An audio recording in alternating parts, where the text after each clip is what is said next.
Guenther Steiner, waar hebben we hem? Hallo Guenther, welkom in de Formule 1 café. Jack, wil je even ons allemaal introduceren? You've seen Jack over there. I don't know. Who is he? What is he doing? Who is he? Hi, Guenther, welcome. I want to introduce my colleagues here on the table to you. On my left here is Robert Doornbos. Maybe you know him. Guenther, my friend. Yeah, I know Robert. I haven't seen him for a while, but I know him very well, you know. So, but good to see you, Robert. How's life? Good and the host of the show over there is Rob Campus. Hi, Rob. That's me. Hi. Hi, Rob. Welcome in our show. And then, of course, we have Tom Coronel. You've seen him on a circuit somewhere. Social. Yeah, exactly. Yeah, everybody knows him, you know. So our first question is, how's your health? Where are you and how are you staying? How's the family?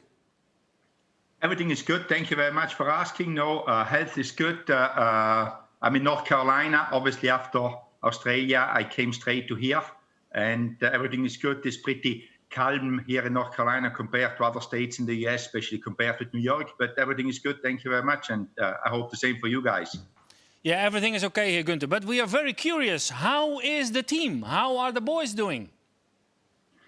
They're all good. I mean, as much as we can be in touch with them, it's tough times. But I think now it's settled down a little bit. Everybody realizes that everybody needs to make sacrifices. But so we can come back strong or even stronger. So everybody's now pretty calm. It looks like that we see something coming towards us, that we're going racing again in the summer. So I think they are a little bit better now. But for sure in the beginning it was very difficult for them and for all of us. I mean, it must have been the same for you guys. We didn't know where this was going with this virus. When we go back racing, do we go back racing? What is happening? But it seems to get a little bit of a light at the end of the tunnel in the moment.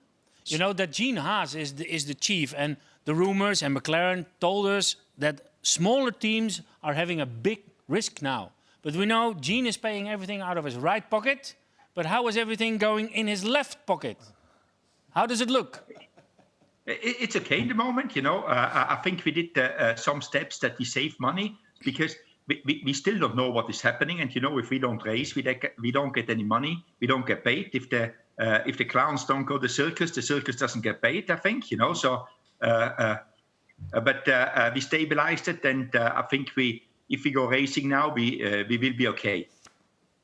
Gene, you've been spending a lot of time or Guenther, you're spending a lot of time in the US. We met when you left, I think, at Red Bull Racing when I arrived. You spent some time in NASCAR. How is it that you feel so at home in the US and working with the Americans? No, as you said, I mean, you came and I left. Not that you took my job. No. He thinks. Why? You were as bad as him? Yeah. You wish. So I came here. I did the job for Red Bull, opening the NASCAR team, and then I like it to live here. And I opened my own company after I left Red Bull, and I did that for a few years. I've got a company with a business partner of mine. So when I started F1 team here on the company, and I stayed here, but I like to stay here. I mean, it's a good place to live, you know, and to bring your family up. I remember the NASCAR test in Miami. The first time I was there, and I got a run. I could try it out for Red Bull. And I remember sitting at the pit wall with you, and one of the drivers was taking the car for a spin. And it was a real redneck in the car. And he said on the team radio to his engineer, the bitch feels loose in turn 2 and the bitch feels tight in turn 4. I remember looking at you, and you looked at me and said, "Welcome to America." You remember? They're funny people. Yeah, I mean, that is what they say. Yeah, it's like it's tight and loose, you know. It's tight and loose. Good. Can I ask you? Yesterday there was the conference call with the FOM about the whole year. So have they promised that you're going to race in Austria, or isn't that sure yet? I think promised is overstating it. I think they make good progress. There needs to be a few loose ends to be tightened up, but there is a good prospect that we go to race in Austria in the beginning of July. I believe on it because obviously, you know, Austria is a good place with the virus in the moment. Their cases are going down. Red Bull owns the racetrack, so they can do not what they want, but it's there, so they can host it. For them, it's good publicity, obviously. So I think it will happen. There's a few things to be sorted out still. Basically, with health and safety, they need to check people going there that they are healthy, that they don't carry the virus, and FOM is working on that one. And I think when they get that all figured out, they will announce it. Hopefully, in the next 2 to 3 weeks. FOM will say something official to everybody, and we stop the speculation, and we look forward to go racing again.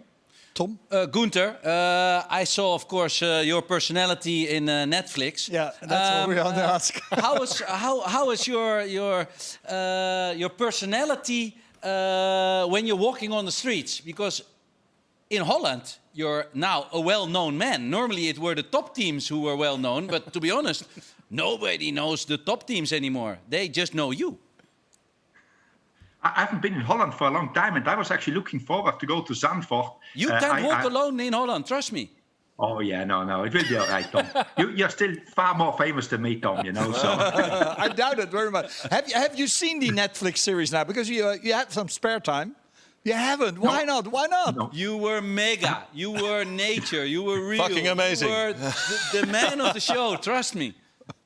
I love it. No, I continue to say the same thing. I don't like to look at myself, on TV or something, because it's like, because then I start to think, how should I do things different? Yeah. And then I overthink it, and at some stage, because I don't come over all the time. Maybe people like it, but my family doesn't like it how I come over. So. Guenther, one more question. I have DC we had on the show here as well, David Coulthard, and we celebrated him with his birthday, and we asked what his opinion is for the coming season.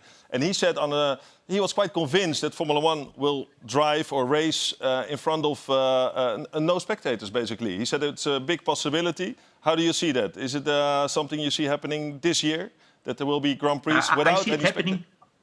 For some of the races, Robert, I see happening it, but I think we will have some of the races with spectators. I don't think that there will be the whole season without spectators, because otherwise, where are all the Dutch people going to watch Max? I mean, it's like then you have got too many people in Holland if they can travel to racetracks. And what do you think about 3 Grand Prix at Silverstone? As I've heard, that was mentioned in the conference call with the FOM.